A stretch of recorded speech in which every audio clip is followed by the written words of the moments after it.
que vous allez bien. On se retrouve pour une vidéo bilan lecture puisque nous sommes en novembre et donc il est temps de faire le bilan de octobre. A savoir que j'ai un objectif annuel de livres à lire de 52, soit un par semaine. Je devais lire en gros, le mois qui vient de s'écouler, au moins 5 livres. J'en ai lu 4, dont une relecture. C'est pas non plus ce qu'on appelle un franc succès, je vais pas vous le cacher. D'ailleurs en termes de lecture ça a été très mitigé pour ma part, ça n'a pas été mon meilleur mois de l'année. Donc là je vais pas vous mentir, novembre et décembre, si je veux arriver à 52, il faut que je lise 7 et 6 livres.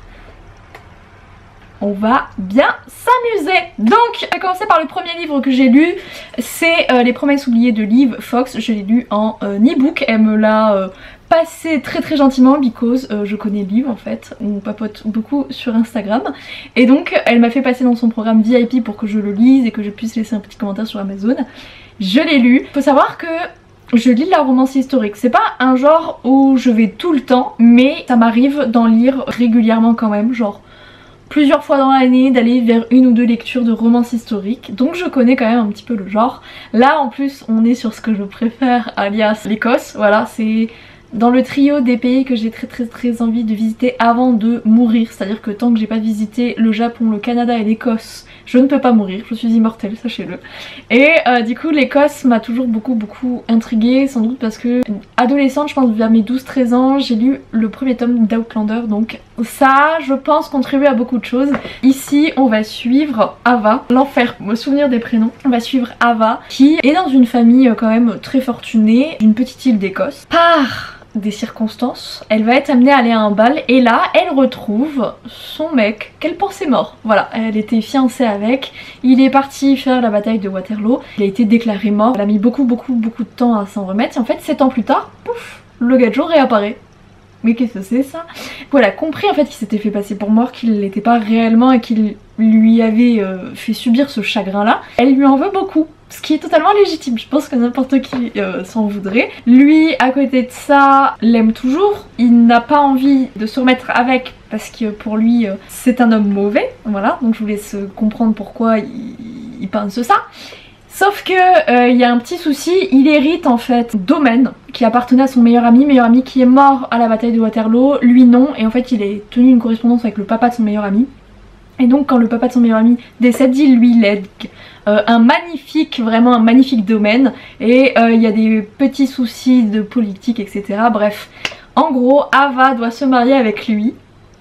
Et elle est pas très emballée par le truc. Et donc ça va être leur histoire à eux. Donc en fait c'est un lovers to enemy to lovers. Trop bien finalement en fait, trop cool. C'est génial, j'ai beaucoup aimé, c'est très doudou, c'est très reposant. C'est vrai que ça me change parce que moi dans mes bouquins il y a toujours 36 drames.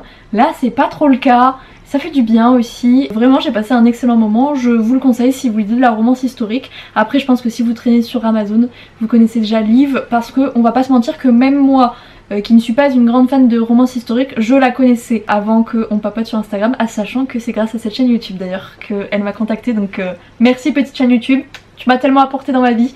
Mais du coup ouais je vous le conseille vraiment si vous aimez la romance historique, petite pépite, ça faisait du bien pour commencer l'automne. C'est la deuxième lecture, j'ai beaucoup de choses à dire. C'est Les Carmidor, tome 1, Trahir et survivre de Olivia Gomez. Je suis super dingue. Je vais pas vous mentir, j'ai le seum de vous dire ça. Parce que je connais Olivia, pareil, je discute avec elle sur Instagram. Je l'apprécie beaucoup. Elle est féministe, on partage des valeurs vachement communes et tout. J'avais envie d'aimer son livre. Je voulais l'aimer vraiment très fort. Et ça n'a pas été le cas en fait. C'est une lecture très mitigée. Je vais pas vous mentir, c'est pas une mauvaise lecture du tout. Mais elle est très mitigée. En fait, il m'a fallu plus de la moitié du livre pour rentrer dedans. Et je vais pas vous mentir que j'ai déjà du mal à lire, à me motiver à lire. Quand je tombe sur des bouquins où il me faut du temps pour rentrer dedans, j'ai toujours un peu envie de cassigner le bouquin si tu veux. J'ai mis la moitié du livre, par contre une fois que j'ai été dedans, le bousin en 2 jours il était torché quoi. Mais tu veux, pendant une semaine et demie, j'ai essayé de péniblement arriver à la moitié.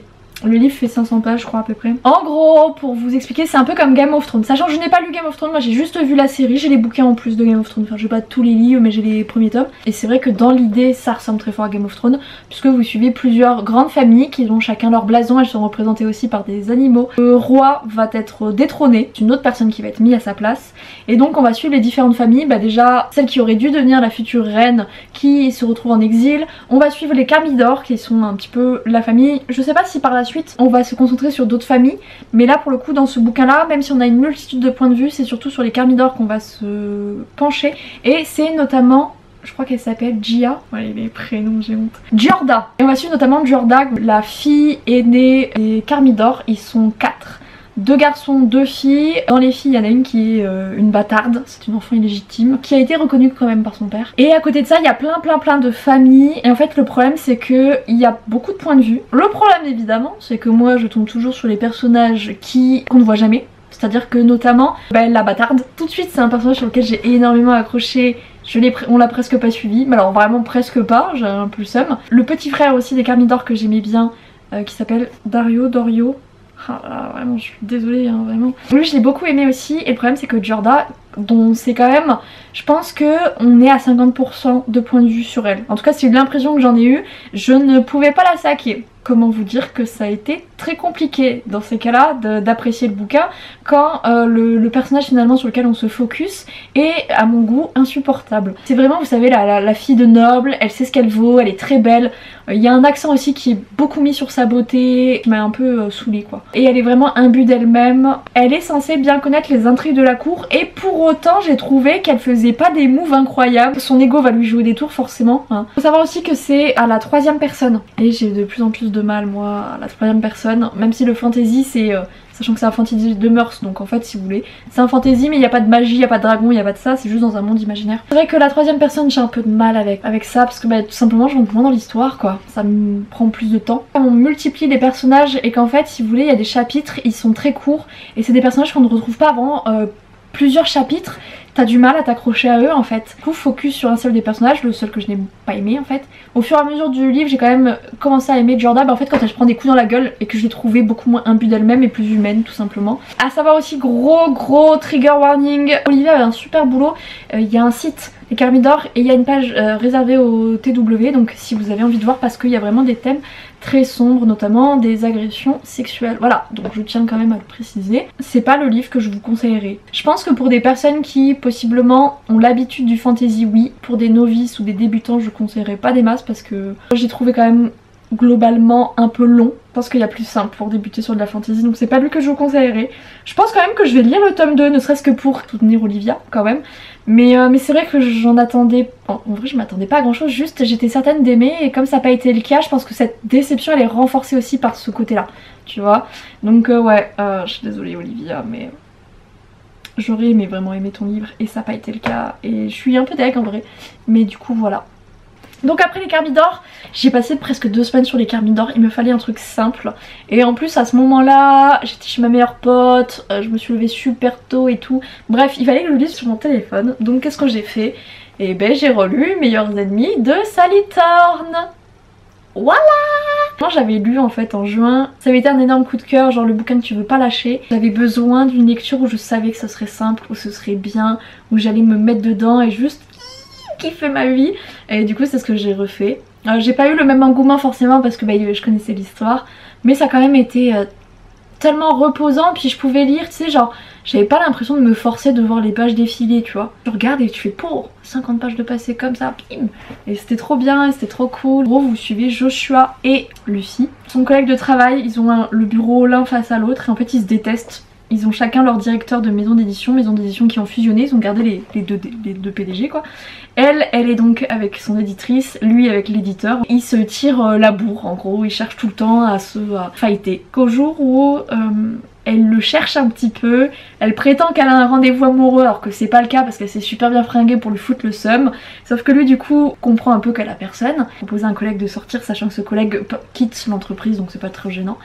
Et en fait au moment où il faut qu'il parte, c'est le soir et tout, elle va rejoindre son rendez-vous et Joshua l'embrasse. Donc ce qui devait juste être un ennemi de toujours se transforme en...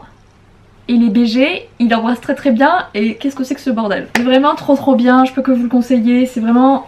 Pour l'instant c'est mon seul coup de cœur de cette année. Et je peux que vous le conseiller parce que franchement quelle petite pépite. Voilà, je crois qu'il est encore dans le prime reading et vraiment foncez parce que... Je sais qu'un film est sorti, par contre j'ai eu beaucoup moins de bons échos sur le film. Donc voilà, à tester. Et enfin le dernier livre, celui aussi où j'ai galéré. j'ai vraiment galéré. Blood and Honey, c'est le tome 2 de Serpent and Dove de Shelby Mahurin chez De Saxus. Je vous avais dit, j'avais relu le tome 1 en septembre pour la préparation de ce tome 2.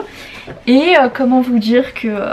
pareil, très mitigé. En fait, le même souci que les Thermidor, j'ai mis la moitié du livre pour être dedans. J'ai trouvé que c'était un très bon tome 2 de transition. Voilà, vous savez, un peu la malédiction des tomes 2 dans les trilogies, où c'est long, c'est chiant, c'est un peu pénible. C'est beaucoup moins fun. Bah c'est ce livre. On retrouve les personnages juste après le tome 1. Il s'est passé des choses assez violentes. Que ce soit Lou, j'ai oublié tous les prénoms, c'est terrible. Que ce soit Lou ou Red, ils sont obligés de faire face à leurs démons, tout ce qu'ils ont vécu, et ils sont un peu dans le déni. Donc ça va être un long moment où ils sont là en mode à plonger un petit peu, peut-être la première dans le caca, on va dire ça comme ça, dans leur démon, avant qu'ils arrivent à potentiellement faire quelque chose. Il y a beaucoup moins d'action, enfin j'ai trouvé qu'il y avait beaucoup moins d'action dans ce tome là. L'accent sur la relation, bah en fait ça tourne un peu au vinaigre parce que, je spoil mais bon c'est un tome 2. Red du coup est un sorcier, il a été éduqué comme les sorcières, c'est le mal, la magie c'est le mal. Il y a beaucoup de remises en question de sa part, il est juste dans le déni le plus total en mode nope. Non, je ne suis pas un sorcier, voyons, je ne suis pas Harry Potter. Bref, il est un peu comme ça. Lou, à côté de ça, vit dans la peur que sa mère la retrouve. Là, pour le coup, elle l'a retrouvée, elle a failli. Bah, elle est morte, hein, en fait, pendant quelques temps, avant de revenir. Et Lou, en fait, finalement, a appris tout ce qui s'était passé avec son père, tout ce qui s'était passé avec sa mère, et puis, bah, cette idée que finalement, elle a toujours été là que pour mourir. C'était prévu, c'était acté, mais... bah, elle en a pris réellement conscience et elle se rend compte à quel point sa mère est un monstre. Et ça, je pense que Lou, d'une certaine manière, a essayé un petit peu d'occulter tout ça, sauf que là, elle est obligée de le voir et d'être en face de ça.